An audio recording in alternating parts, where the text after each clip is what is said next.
അപ്പൊ എല്ലാ പെൺകുട്ടികളും ഞാൻ ചോദിക്കും, എന്താ ഇവന്റെ ഒരു പ്രത്യേകത, ഇത്ര വാശി പിടിച്ച് ഇവനെ തന്നെ വേണം എന്താ നീ പറയണത് എന്ന് ഞാൻ ചോദിക്കും. ഇവർ കുറെ സമയം ആലോചിച്ചിരിക്കും. എല്ലാവരും പറയുന്ന ആൻസർ എന്താ പറയുക, അവന് എന്നെ മനസ്സിലായിട്ടുണ്ട് എന്ന് പറയാം. അവൻ എന്നെ മനസ്സിലായിട്ടുണ്ട്, അവൻ എന്നെ ശരിക്കും മനസ്സിലായിട്ടുണ്ട് എന്നാണ് സാധാരണ പറയുന്നത്.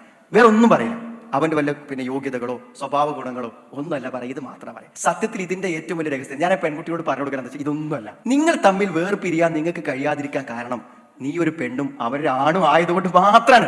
വേറൊരു പ്രശ്നം അതിലില്ല എന്നാണ്. ആണും പെണ്ണും തമ്മിൽ പ്രകൃതി എല്ലാ ജീവജാലങ്ങളും ആണും പെണ്ണും തമ്മിൽ ആകർഷിക്കണം. അതിനെന്തെങ്കിലും ഒന്ന് നിർബന്ധപൂർവ്വം അവർ വാശി പിടിച്ച് ഒന്നാകാൻ താല്പര്യപ്പെടുന്ന എന്തോ ഒന്ന് പ്രകൃതിയിൽ അള്ളാഹു എല്ലാ ആടിനും പെണ്ണിനും നിശ്ചയിച്ചിട്ടുണ്ട്. മനുഷ്യരിൽ നിശ്ചയിച്ചത് സ്നേഹമാണ്. അതിങ്ങനെ അവൾ എൻ്റെതാണെന്ന് തോന്നിക്കഴിഞ്ഞാൽ പിന്നെ കിട്ടിയേ പറ്റൂ. ഞാൻ അത്ഭുതപ്പെട്ടൊരു കാര്യമാണ്. നിങ്ങൾ 10ാം ക്ലാസ് പഠിക്കുന്ന സമയത്ത് തമ്മിൽ സ്നേഹത്തിലായിട്ട് പിന്നെ കല്യാണം കഴിഞ്ഞ് 4 കുട്ടികളായിട്ട് ഇപ്പോഴും എന്താ പറയുക, രണ്ടാളും 2 കുടുംബമായിട്ട് ജീവിക്കണത്. അന്ന് വാപ്പിയമ്മയും കല്യാണത്തിന് സമ്മതിച്ചില്ല.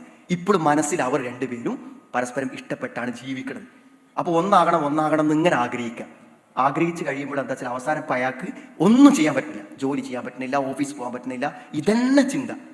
അവൾക്കാണെങ്കിൽ വേറെ ഭർത്താവുണ്ട്, ഇയാൾക്ക് വേറെ ഭാര്യ കുട്ടികളുണ്ട്. ഒരു തമാശക്ക് വന്ന ഒരു ബന്ധം മനസ്സിന്ന് പോവാത്തൊരവസ്ഥ നിങ്ങളൊന്ന് ആലോചിച്ച് നോക്കൂ നിങ്ങൾ. അപ്പം എന്താ പറയുക, നമ്മുടെ എല്ലാ തിന്മകളിലേക്കും ജീവിതത്തിന്റെ എല്ലാ അവസ്ഥകളിലേക്കും നമ്മളെ എത്തിക്കുന്ന ഒന്നാണ് യഥാർത്ഥത്തിൽ ഈ പ്രേമം എന്ന് പറഞ്ഞാൽ.